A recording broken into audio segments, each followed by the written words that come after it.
Bienvenue dans cette nouvelle vidéo. Elle fait suite à ma dernière, publiée début juillet, dans laquelle je vous présentais Vaia Programming Only sur Docker. Dans cette nouvelle, je vais déployer une image Docker de Vaia sur une machine virtuelle Microsoft Azure en l'ayant au préalable déployée, pushée dans Microsoft ACR, Azure Container Registry. Cette vidéo n'est pas un tuto étape par étape, mais permet d'avoir une vision un peu haut niveau du portail Azure, de ce qu'on peut faire avec les conteneurs et de l'outil Azure CLI. Allez, c'est parti. Alors on commence avec la création d'un groupe de ressources. Un groupe de ressources est un conteneur logique qui a pour objectif de regrouper des entités, machines virtuelles, comptes de stockage, bases de données. Je l'appelle Vaia et je lui donne une localisation. Dans ce groupe de ressources, je crée un ACR, Azure Container Registry. Azure Container Registry fournit le stockage d'images conteneurs, tout simplement, que j'appelle Franny Registre. J'indique un SKU, Stock Keeping Unit. L'SKU est un niveau de service dans le jargon Microsoft. Je vérifie dans le portail Azure que mon registre est bien créé. Parfait. Avant de continuer, je vérifie également que Docker fonctionne. Maintenant, je vais faire un pull de l'image Docker SAS Vaia depuis le repository de SAS. Je ne vais pas revenir sur cette étape puisque j'en parle dans ma précédente vidéo. Je vais simplement utiliser l'outil Mirror Manager pour obtenir la référence de la dernière image. La commande list permet de lister les tags disponibles en utilisant mon fichier de déploiement.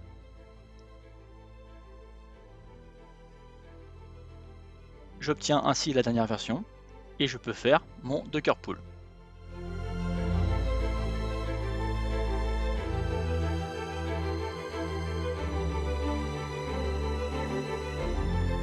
Allez, c'est parti.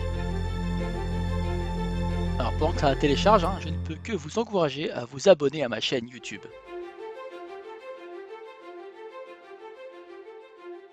Bon voilà, c'est terminé. On vérifie via une commande Docker image ls. J'ai bien mon image en version 3.5.7.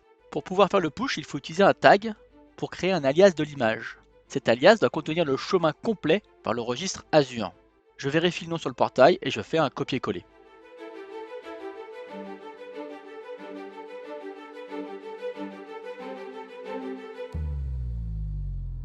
Voilà.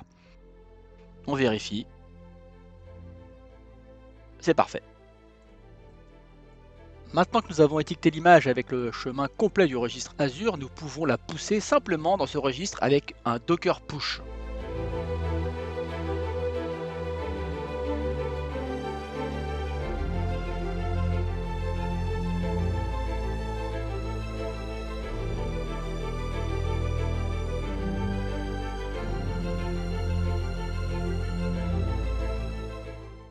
Nous allons vérifier que l'image est bien arrivée avec le client Azure et l'option Repository List.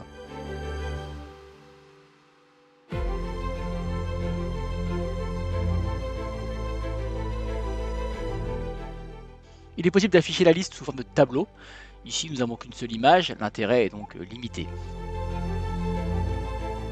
Maintenant, nous allons créer une machine virtuelle, toujours avec le client Azure, pour lancer l'image Docker. J'utilise l'option VM Create. Je précise mon ressource groupe, Vaia.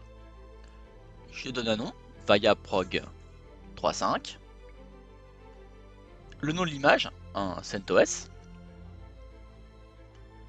Je vais également préciser un nom d'utilisateur, je mets SAS. Et je demande la génération des clés SSH. On va faire un tour dans le portail. Voilà, ma machine est là.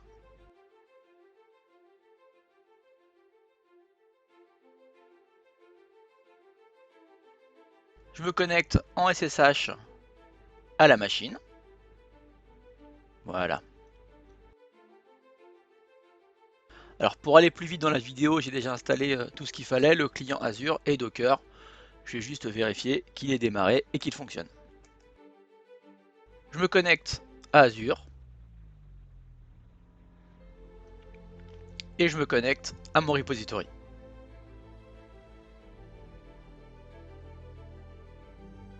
Pour vérifier, on va lister les images disponibles dans mon registre. On l'a fait tout à l'heure sur la machine principale, la machine locale. On vérifie dans son local de sa VM qu'il n'y a pas d'image. Donc on va faire le pull depuis mon registre Azure vers mon Docker local, le Docker local à ma machine virtuelle que j'ai appelée VayaProg 3.5.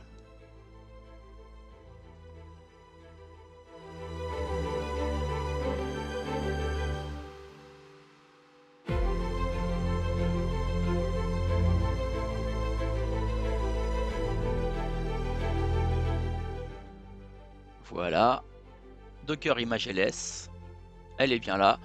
On va la taguer en supprimant le nom du registre pour que ce soit plus simple et qu'on s'y retrouve. Voilà. Je fais mon Docker Run. Comme pour la création de l'image au début de la vidéo, je ne reviens pas sur ce point, j'en parle dans ma précédente vidéo.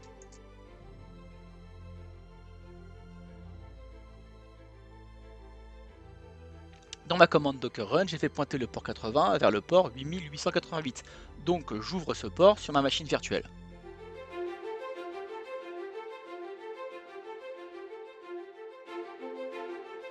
Je vérifie dans le portail, mise en réseau. Et je vois mon port 8888 qui est autorisé sur mon adresse IP. Je me connecte. Utilisateur c'est sasdemo. Je vous rappelle que le mot de passe se trouve dans le répertoire sasdemo de la machine. Donc on va aller le regarder. Pareil, on a appris ça dans ma précédente vidéo. Le mot de passe est là. Je fais un copier-coller pour me connecter à mon Vaya. C'est parti. Alors voilà, cette vidéo est terminée. On a vu quelques concepts, quelques principes de fonctionnement. Je vous donne rendez-vous pour la prochaine vidéo. Et puis abonnez-vous à ma chaîne YouTube et passez une bonne journée. Au revoir.